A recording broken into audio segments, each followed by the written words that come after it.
नमस्कार, मैं अर्जुन शर्मा। आप देखना शुरू कर चुके हैं वैन न्यूज़ का लाइव फेसबुक संस्करण। आज कुछ देश प्रदेश के ऐसे ज्वलंत मुद्दे हैं जिन पर बात करनी ज़रूरी है, और जी हाँ, बात होनी भी चाहिए। कुछ ऐसे मुद्दे जो लगातार अगर बात करें पूरे भारत की सियासत को कहीं ना कहीं भूचाल भी आ रहा है और सरगर्मियां भी तेज़ हैं। उसको लेकर हमारे साथ बातचीत करने के लिए मौजूद हैं धर्मनगरी कुरुक्षेत्र से कांग्रेस के सीनियर लीडर लक्ष्मीकांत शर्मा जी, जो कि अधिवक्ता भी हैं। और मेरे को लगता है कि इस मुद्दे पर खट्टे मीठे सवाल और ताल ठोक कर जो है सरगर्मियों की बातचीत कर सकते हैं। लक्ष्मीकांत जी, बहुत बहुत स्वागत है आपका। धन्यवाद भाई जी, बहुत बहुत आपका। लक्ष्मीकांत, जो सबसे ज़्यादा मुद्दा इस समय चल रहा है, योगी सरकार ने विकास दुबे की अगर बात करें तो दुर्दांत अपराधी कहा जा रहा है, आतंकवादी कहा जा रहा है। एनकाउंटर होता है, कोई कहता है प्री प्लान्ड एनकाउंटर था, एनकाउंटर ज़रूरी था। कोई कहता है कि कोर्ट का ट्रायल चलना चाहिए था। अधिवक्ता अगर लखनऊ की बात करें तो इलाहाबाद हाई कोर्ट की बात करें, वो कहते हैं कि ट्रायल चलना चाहिए था, ज़रूरी था। ये क्या एनकाउंटर है या सियासी हत्या की गई कहीं ना कहीं अपनी गलतियाँ छुपाने के लिए? पहला रिएक्शन इस पर। देखिए, सबसे पहले तो मैं इसके बारे में कहना चाहूँगा कि आतंकवादी था, दुर्दांत खूंखार हत्यारा था, अपराधी था, भाव सबका एक ही है। चाहे वो आतंकवादी हो, चाहे वो अपराधी हो, और चाहे वो कितना ही बड़ा हत्यारा हो, कातिल हो, सबका जो एक शब्द जो निकलता है कि अपराध किया उसने। और मैं मानता हूँ कि विकास दुबे जो है सोसाइटी का एक धब्बा था, कलंक था। विकास दुबे का मारा जाना कोई इतना महत्व नहीं रखता, क्योंकि हर अपराधी का अंत होता है। मैं कानून का व्यक्ति हूँ, कानून को जानता हूँ, तो मुझे पता है कि हर अपराधी का अंत निश्चित होता है। सवाल सिर्फ इस बात का आता है कि क्या उसको सीधे ही मार दिया जाए, या अपराध की कैटेगरी देखी जाए कि जो अपराध उसने किया था। देखिए, कोई आदमी, बड़ी सीधी सी बात है, साधारण तौर पर एक अकेला व्यक्ति है। सीरियल किलर आते हैं, आपने सुना होगा, टीवी में भी दिखाते हैं, वैसे भी आते हैं कि सीरियल किलर आया। ऐसे व्यक्ति को जो कत्ल पे कत्ल करता है, 5-6 कत्ल कर देता है, उसको मार देना चलो एक अलग बात है। लेकिन विकास दुबे कोई सीरियल किलर नहीं था। उसने अपराध की एक दुनिया बनाई थी, अपराध का एक साम्राज्य कायम किया था। और मैं दावे के साथ ये बात कहता हूँ कि अपराध का साम्राज्य कभी अकेला व्यक्ति खड़ा नहीं कर सकता बिना सत्ता के सहारे के।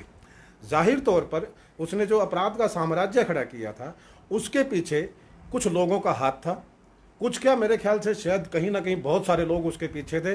जिस प्रकार से भारतीय जनता पार्टी का नाम भी सबसे पहले उसमें आता है, समाजवादी पार्टी का नाम भी आता है, और उसमें बहुजन समाज पार्टी का नाम भी आता है। तो तीनों की सरकारें रही हैं पिछले काफ़ी टाइम से, 1989 के बाद से लेकर आज तक, यानी पिछले 31 साल में इन तीन पार्टियों की सरकारें रही हैं।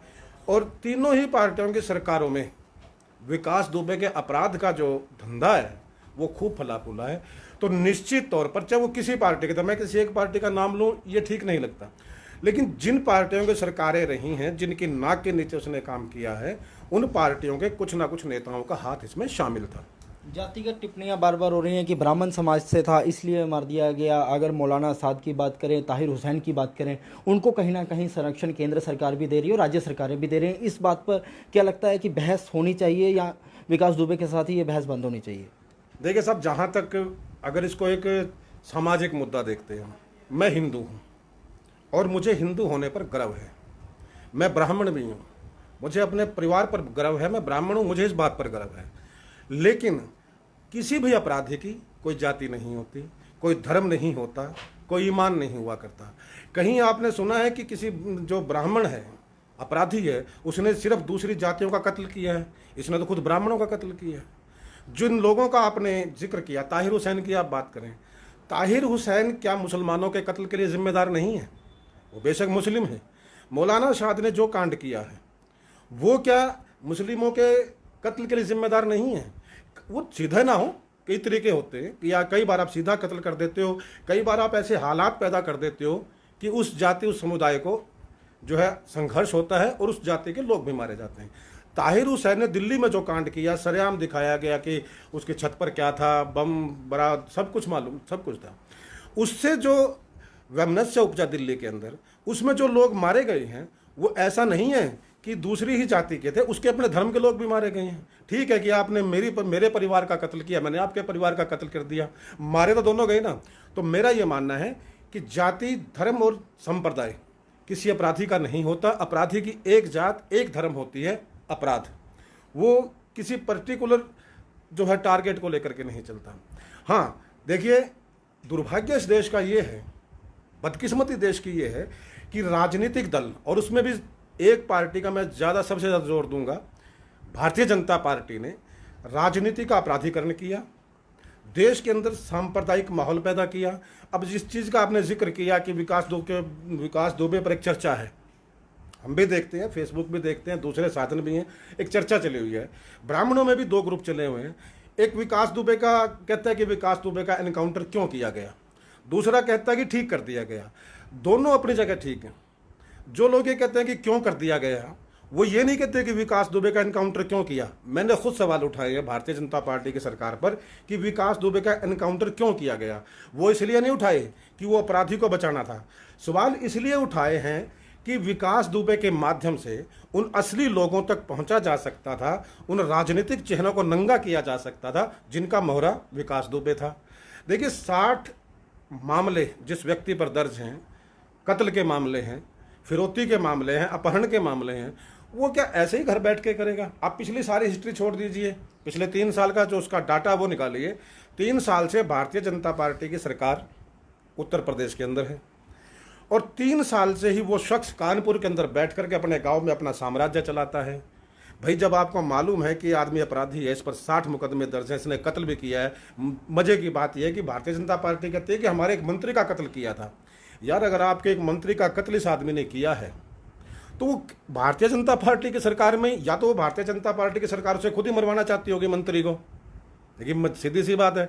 और अगर आपके मंत्री का कत्ल किया है और आपके मंत्री का कत्ल करने वाला आदमी खुलेआम अपराध का साम्राज्य चलाता है तो प्रश्न चिन्ह लगना लाजमी है। भारतीय जनता पार्टी इस बात का श्रेय लेने की भी कोशिश कर रही है कि उत्तर प्रदेश के अंदर मारा, एनकाउंटर किया, सरकार हमारी थी। मध्य प्रदेश के अंदर पकड़ा गया, सरकार हमारी थी। नरोत्तम मिश्रा वहां से गृह मंत्री आते हैं, साफ तौर पर मीडिया के सामने खुलकर आए थे और उन्होंने कहा था कि मैं बधाई देता हूं अपनी उज्जैन पुलिस को कि जिन्होंने अच्छा कार्य किया। फरीदाबाद से वो भागता है, फरीदाबाद भी हरियाणा में है, प्रदेश में भी भारतीय जनता पार्टी की सरकार है। क्या ये कहीं ना कहीं कनेक्शन जुड़ते हुए नजर आ रहे हैं कि तीनों जगह सरकार भारतीय जनता पार्टी? इसका भारतीय जनता पार्टी क्रेडिट ले रही है किस हिसाब से? वो इसलिए ले रही है कि भाई उत्तर प्रदेश का था, हरियाणा से गया, मध्य प्रदेश में पकड़ा गया। मैं भारतीय जनता पार्टी से इसी बाहर, मेरा कोई मकसद नहीं था, लेकिन आपने प्रश्न उठाया है तो भारतीय जनता पार्टी से एक बात पूछना चाहता हूं। भैया कोरोना काल है, एक गाड़ी भी उस नाके से पास नहीं हो सकती बिना आइडेंटिफिकेशन के, तो विकास दुबे उत्तर प्रदेश से कैसे चला गया? इसीलिए क्योंकि भारतीय जनता पार्टी खुद विकास दुबे को बचाना चाहती थी। वो हरियाणा में आता है, फरीदाबाद सबसे संगीन मामला फरीदाबाद गुड़गांव का कोरोना को लेकर के है। फरीदाबाद के मैक्सिमम एरिया सील है, वो फरीदाबाद में कैसे पहुंच जाता है? वहां तो आपने कोई आईडी का चेक नहीं की उसकी। फिर वो फरीदाबाद से निकल के मध्य प्रदेश पहुंच जाता है, उज्जैन पहुंच जाता है। तीनों जगह भारतीय जनता पार्टी की सरकार है। इससे क्या ऐसा नहीं लगता कि भारतीय जनता पार्टी की सरकार ही चाहती थी विकास दुबे को किसी तरीके से बचा लिया जाए? जहां तक मेरा अपना अंदाजा है कि भारतीय जनता पार्टी की सरकार उसको बचाना चाहती थी। लेकिन जिस तरीके से विकास दुबे का मामला सामने आया, एक टेलीविजन पर खबर आई थी, मेरे पास वीडियो भी है, अगर किसी भारतीय जनता पार्टी के साथी को कोई प्रॉब्लम हो, दिक्कत हो, मैं उसको पेश करूंगा। एक टीवी चैनल के ऊपर विकास दुबे ने खुद कहा है कि भारतीय जनता पार्टी के 2 विधायक कानपुर जिला के, एक कोई मिस्टर सांगा और एक कोई प्रसाद हैं, उन दोनों का नाम उसने खुलेआम लिया कि वो लोग मेरी मदद करते थे हर मामले में, हर कार्य के अंदर।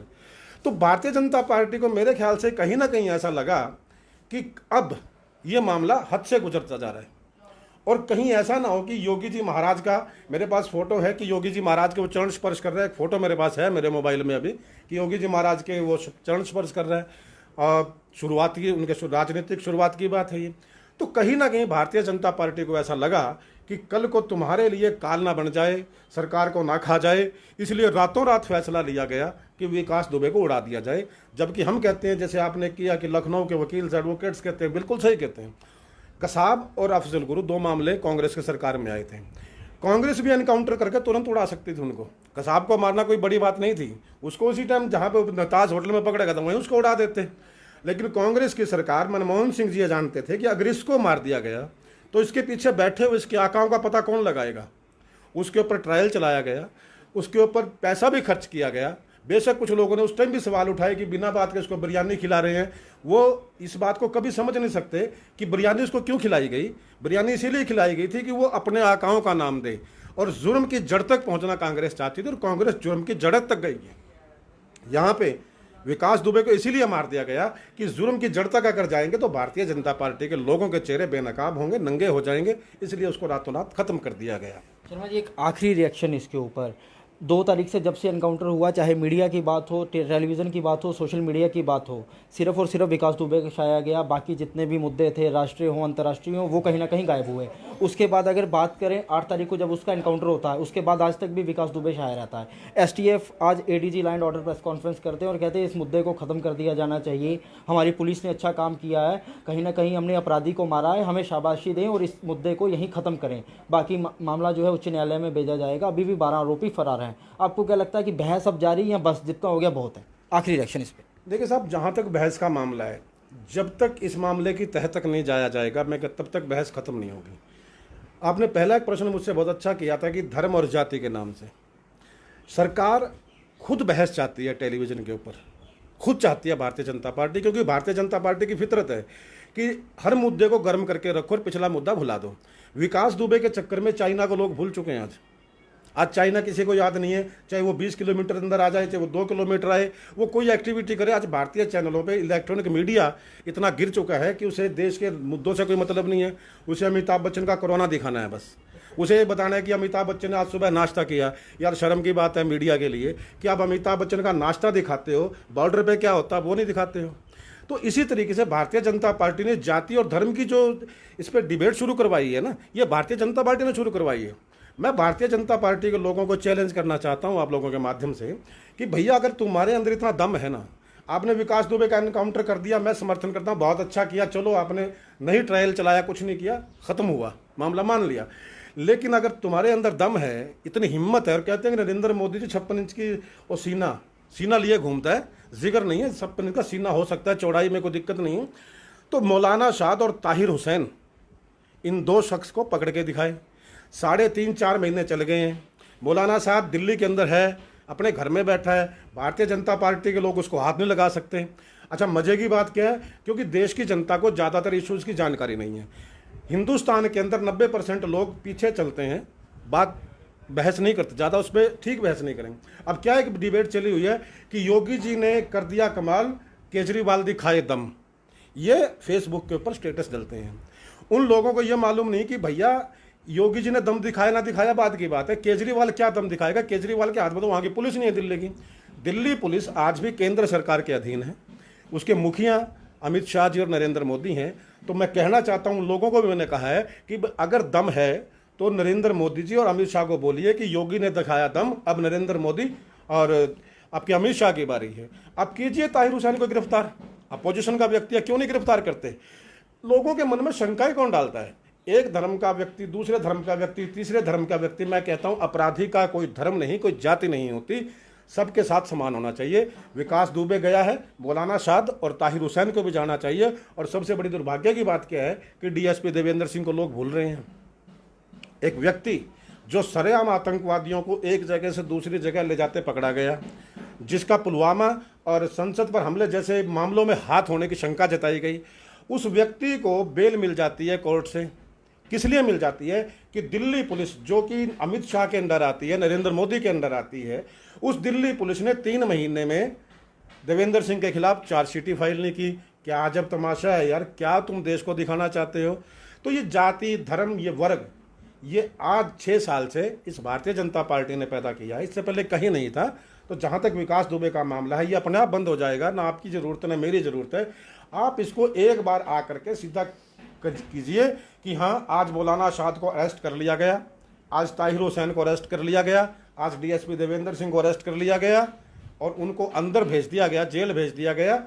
तो लोगों की शंकाएं जो इस वक्त हैं जाति धर्म को लेकर के, वो सब बढ़ जाएंगी। मैं आप लोगों के माध्यम से जनता से भी ये बात कहना चाहता हूँ कि अपराधी की कोई जाति नहीं होती, और जो इसको लेकर के ब्राह्मण अदर्स का मुद्दा बना रहे हैं वो भी ना बनाएं। सरकार चाहती है भाईचारे से भाईचारे को लड़वाना। तो मेरी उन साथियों से निवेदन है कि विकास दुबे के एनकाउंटर के खिलाफ कोई नहीं है, बिल्कुल कोई नहीं है। विकास दुबे के एनकाउंटर की जो परिस्थितियां हैं, जो हालात हैं, उनके खिलाफ हैं और हम वाकई में रहेंगे, क्योंकि जब तक सरकार इस बात का जवाब नहीं देगी कि उसके आका कौन थे, तब तक ये चीज़ जारी रहेगी। चलिए, एक दूसरा सवाल जो इस समय सबसे ज़्यादा देश में चला, गुजरात के अंदर एक महिला कांस्टेबल है, रात को मंत्री के बेटे की गाड़ी रोकती है, मास्क नहीं पहना होता, और सोशल मीडिया पर जो वायरल है, मंत्री से वो फ़ोन पर बातचीत भी करती है। अधिकारी सपोर्ट नहीं करते हैं, उसके बाद वो अपना रिज़ाइन देती है। हालांकि रिज़ाइन अभी तक जो है वो एक्सेप्ट नहीं हुआ। बड़े सवाल दो हैं, फिर से वही बात कि गुजरात के अंदर भारतीय जनता पार्टी की सरकार है, केंद्र में भारतीय जनता पार्टी की सरकार है, सांसद आते हैं, अमित शाह गृह मंत्री हैं देश के, वो भी गुजरात से आते हैं, और कहीं ना कहीं महिलाओं के सम्मान की बात भारतीय जनता पार्टी साफ साफ कहती है। बेटी बचाओ बेटी पढ़ाओ का नारा लेकर आगे चलती है। क्या लगता है कि खोखले वादे हैं, जहाँ कहीं ना कहीं उस लड़की के साथ, उस महिला के साथ जिसने बेबाकी से अपनी बात उस रात रखी है, कोरोना योद्धा पुलिस को हम लोग कहते हैं, क्या लगता है? देखिए, जहाँ तक सुनीता यादव का मामला है, मैं देखता हूँ कि हिंदुस्तान के लिए इससे दुर्भाग्यशाली मामला कोई हो नहीं सकता। वैसे तो मैं मानता हूँ जब से भारतीय जनता पार्टी एक सत्ता में लौटी है, उस दिन से लेकर आज तक हिंदुस्तान की दुर्भाग्य ही चल रहा है, बदकिस्मती चल रही है। सुनीता यादव का गुनाह क्या था? सवाल ये नहीं कि उसका रिज़ाइन एक्सेप्ट हुआ या नहीं हुआ, सवाल इस बात का है कि उसको रिज़ाइन करना क्यों पड़ा। उसका गुनाह क्या था कि सरकार खुद तो कानून बनाती है। वैसे तो इस सरकार से कोई उम्मीद रखना ही बेईमान नहीं है। ये सरकार कानून बनाती है कि कोरोना के अंदर 60 साल के ऊपर का व्यक्ति घर से बाहर ना निकले, बच्चे बाहर ना निकले। और मैं गुजरात से पहले कुरुक्षेत्र में आ जाता हूँ, सूर्य ग्रहण पर पूरे शहर को तो बंद कर दिया जाता है, और एक 60 साल से ऊपर का एक बाबा, कथित बाबा, जिसको कुरुक्षेत्र आजकल उसके हवाले है, उसको नहाने की परमिशन दी जाती है ब्रह्म सरोवर के अंदर। क्यों भाई? वो बाबा जी के अलग बन करके आए थे, किसी और सांचे से आए थे क्या?